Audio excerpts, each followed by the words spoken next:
Beamy. Dating this girl for months. Coffee, walks, late talks, my place, parks, anywhere that isn't hers. Every time I joke about coming over, she laughs it off like it's nothing. Next time, it's messy. Another day. Eventually I stop pushing, because every time I mention her apartment, her face does a weird micro glitch, like she's remembering something she doesn't want to remember. One evening, it starts raining. The kind of rain that soaks you in seconds. Her bus gets delayed. My jacket is already surrendering. She's standing outside her building with keys in hand, staring at the door like it might bite her. "You can wait inside," she says. Quiet voice. I smile. "Sure." She doesn't move. Then she takes a breath. Deep, shaky, and looks at me like she's about to confess a felony. "Okay," she says, "but if you laugh, I'm never speaking to you again." Blink. Laugh? She nods fast like she's trying to outrun the embarrassment. I mean it. I know it's stupid. I know it's childish. Just, please don't. I raise my hands. I promise. She studies my face for a long second, searching for the tiniest smirk to convict me. Then she unlocks the door, step inside, freeze. Not messy, it's plushies everywhere. Couch, plushies, shelves, plushies, bed, plushies, windowsill, plushies, big ones, tiny ones, old ones with worn fur, new ones still perfect, like a soft army stationed in every corner. Bears, cats, rabbits, and creatures I can't even identify. It's quiet. She's behind me with arms crossed tight, barely breathing. "You don't have to say anything," she whispers. "I know how it looks." Turn around slowly. She isn't looking at the toys. She's watching me, waiting. Walk over to the bed, pick up a big teddy bear, a little crooked, like he's seen war. Hold it up, inspect it with maximum seriousness. "So," I say, "this one is clearly the leader." Her eyes widen. "What?" "This one runs the place," I continue, nodding like I'm explaining politics. "The others respect him. See the posture." She stares at me for 2 seconds. Then she laughs, covering her mouth, shoulders shaking. "Oh my God," she says between breaths. "You're ridiculous." My face when the tension evaporates out of her like steam. She leans against the wall, relief hitting her so hard it looks like she might sit down from it. "You're not weirded out?" she asks. Quiet, almost scared it's a trick. I look around again, the plush army just vibing. "No," I say when it comes out honest. "It feels cozy." She swallows. Realize nobody has ever called her apartment cozy before. She nods once. "Thank you," she whispers. And for the first time since I've known her, she doesn't look like she's hiding behind her own face. Silence after laughter, but it's different now.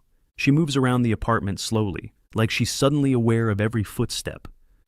She says, rubbing her arm. "You can sit, anywhere, just not on the penguins. They fall easily." Nods seriously. "Of course. Penguins are fragile." Small smile unlocked. I sit on the couch, carefully shift a plush fox to the side. She notices. "You don't have to do that." "I want to," I say. She hesitates, then sits across from me, hugging a small rabbit to her chest. We sit like that for a moment, then I ask gently, "How long have you been collecting?" She looks down at the rabbit. "A long time. Since I was a kid. My parents used to buy me one whenever I was scared of something." Nod. "That's a good reason." She blinks like she expected me to laugh and instead got validation. "You think so?" "Yeah. It means they helped you feel safe." Her grip tightens. She gestures toward the shelves. "That one," she says, pointing at a worn bear with one button eye. "I found at a flea market. I didn't even have money that day, but I couldn't leave him there." I smile. "He looks like he's seen things." She laughs softly. "He has." She stands, walks to the shelf, hands him to me. "Hold him." I do. Fabric old, soft, from years of being loved. She points around the room like she's mapping memories. "This one was my first paycheck. That one was a gift from a friend who doesn't talk to me anymore. That one," pause. "That one was after a really bad breakup." She stops talking. I don't interrupt, just listen. "I stopped showing this to people," she admits. "Every time I did, someone laughed, or said I should grow up, or asked when I'd finally throw them away." I look at her. "And did you ever want to?" She shakes her head immediately. No. Then that's your answer. She frowns. It still hurts. I know, I say. She looks surprised. You do? Yeah, I say. People make fun of things they don't understand, especially when those things matter.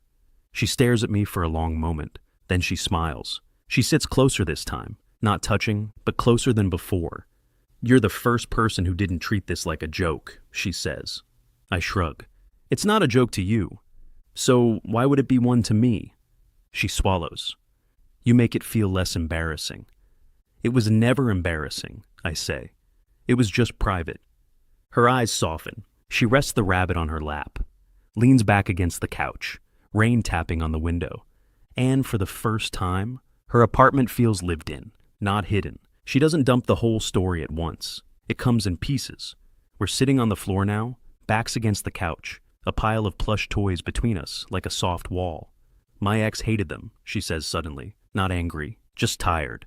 She said it was creepy, that I was embarrassing her. She joked about it in front of her friends. I laughed too, so it wouldn't look like it hurt. Feel something tighten in my chest. Did it? I ask. She nods once. A lot. She tells me about the usual dialogue. You'll grow out of it. Why do you still have these? You can't show this to people. So I stopped, she says. I just locked it away. Let everyone see the version of me that was easier. Look around the room. The plush army is literally the version that wasn't. And this is the version that wasn't, I say. She smiles sadly. Yeah. Phone buzzes while she's talking. I glance. Hesitate. Can I show you something? I ask. She tenses instantly. Is it a joke? No, I say quickly. Promise. She nods uncertain. I type a few words, turn the screen toward her. Adult plush collectors community. Her eyes widen like I just revealed a secret society. That's a thing? Apparently, I say. Forums. Groups. People who collect specific brands. Some only collect bears. Some restore old plush toys. She leans closer. Wait, really? I scroll. There's a meetup next month. And a convention. And, wow, someone wrote a whole article about plush collecting helping with anxiety. She stares at the screen like it might vanish. They're adults. Very much so. And they're not ashamed? I meet her eyes. No. They're proud. She hugs her knees to her chest. Long second of silence. I thought I was just weird, she says quietly. Shake head. You're a collector. She lets the word sit there. Collector, she repeats, and it sounds lighter in her mouth. Do you think they'd accept me? I smile. I think they'd be excited to meet you. She laughs nervously. I don't even know how I'd explain my collection. Gesture around the room. Start with I love them. That's usually enough. She picks up the crooked teddy again. The leader, she says, tiny grin, nods solemnly. Still in charge? Maybe I don't have to hide them forever, she says. You don't, I say. And you don't have to do anything alone. She glances at me. You'd come with me? To a meetup full of plush toys? I'd bring snacks, she laughs. Realize she isn't just showing me her apartment anymore. She's showing me herself. She says yes, more like, okay, whispered, then after a pause. But if it's bad, we leave immediately. Deal, I say. No explanations, no pressure. She nods, still hugging the same rabbit like it's a flotation device. Night before the meetup, she does not sleep. No, because my phone lights up at 2:14 a.m. What if they think my collection is childish? 2:18. What if I don't belong there either? 2:22. Is it weird to bring pictures instead of an actual plushie? I answer everyone. You belong. We can leave whenever you want. Yes, pictures are normal. Please sleep, she replies. Okay. Thank you for staying calm when I can't. Meetup day. Small community center. Nothing fancy. Just a sign on the door. Collectors meetup. Welcome. She stops walking. Full freeze. Her fingers curl into my sleeve. I can't, she whispers. I can't go in. I don't pull her. Don't push. Look, I say gently. Point through the window. Inside, people laughing. Tall guy holding a worn teddy bear like it's a beloved pet. Woman unpacking a plush dragon carefully, like it's glass.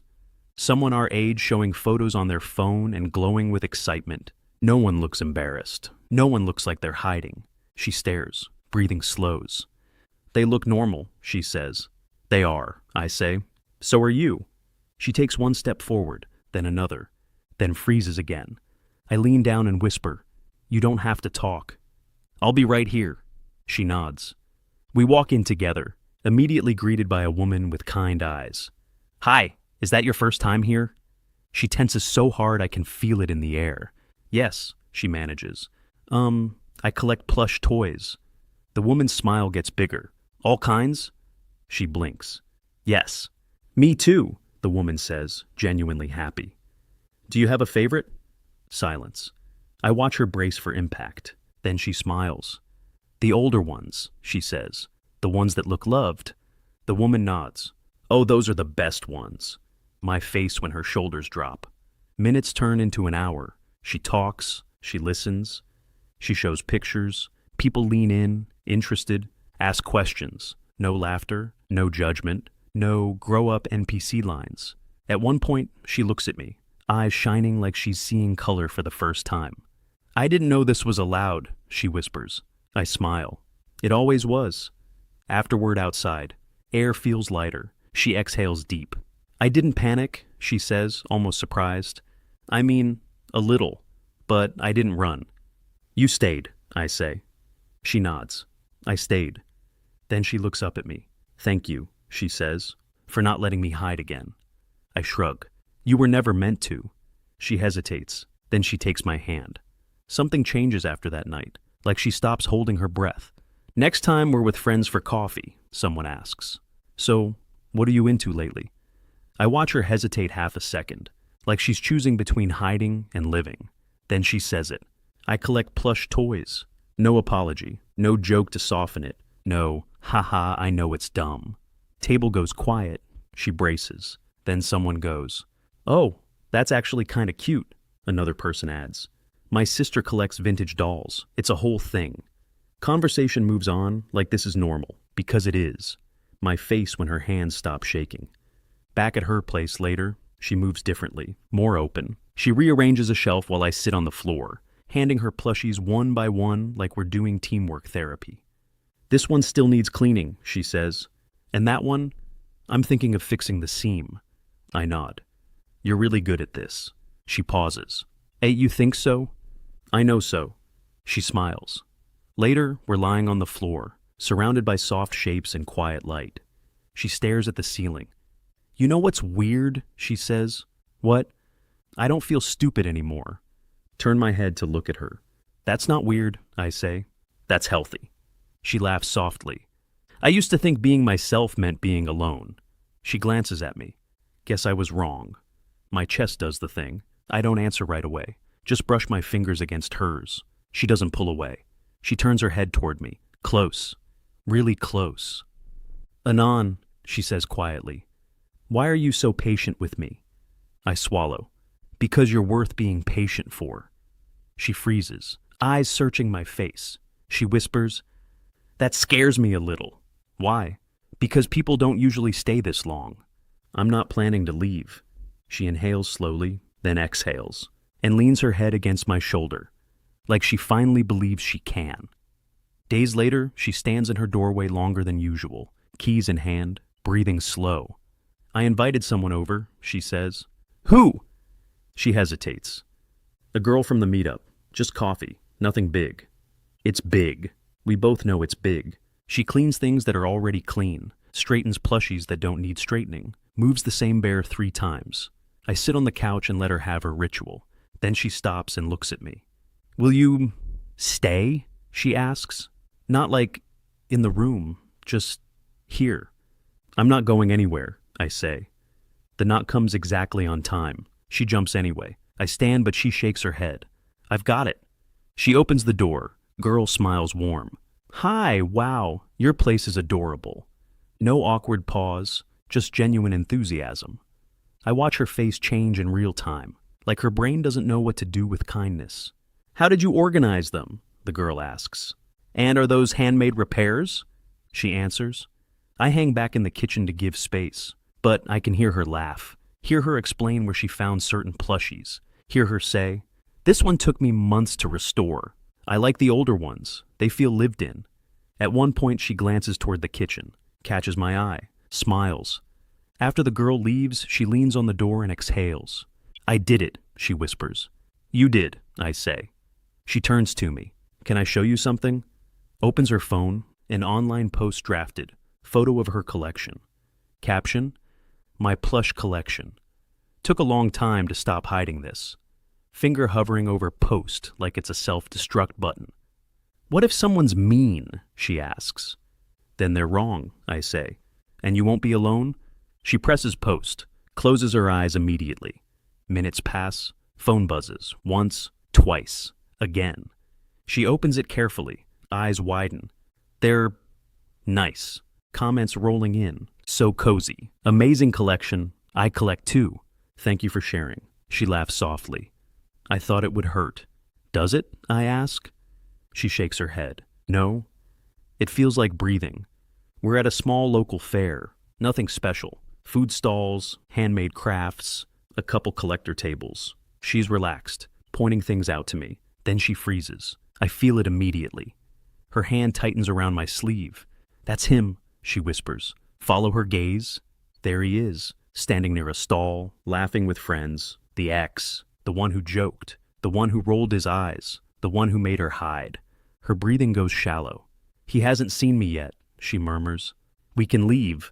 I look at her. She's smaller again. I gently cover her hand with mine. "We can," I say, "but we don't have to." She swallows. "I don't want to feel stupid again." "You won't," I say quietly. "Not today."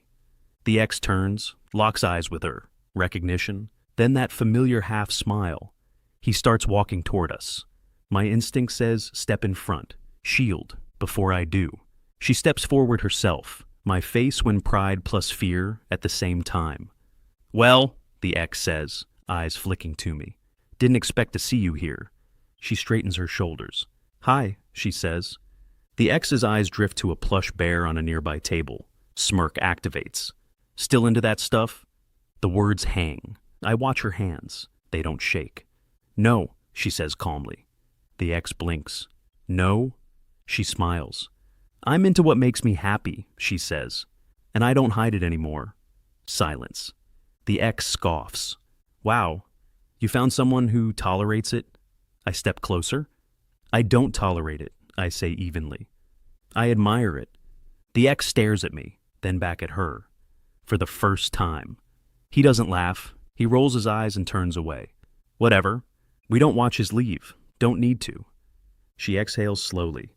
"I didn't shrink," she whispers. "No," I say. "You stood." She looks at me, eyes bright. "Thank you," she says. "For what?" "For being here," she says. "For not letting me disappear." I brush my thumb against her hand. "You didn't disappear," I say. "You grew." We sit on a bench nearby. Fair noise fades into background static. She stares at her hands. "I was so scared," she admits, "that if someone saw all of me, they'd leave. And now," she looks up, "now I think I was just with the wrong people." I nod, then say the thing that's been sitting in my chest. "I like you," I say. "All of you." Her breath hitches. She laughs quietly. "You know," she says, "I think I fell in love with you all over again." The words are fragile. I don't hesitate. "I'm in love with you too." She leans into me. One morning, I wake up in her apartment, sunlight through the curtains, plush toys lining shelves. She's asleep beside me, curled slightly toward my side, small bear tucked under her arm, like it's always belonged there. She looks peaceful. Later, she makes coffee, talks about reorganizing a shelf. "Not to hide anything," she says quickly, "just to make space. Maybe for new ones." "New ones?" I ask.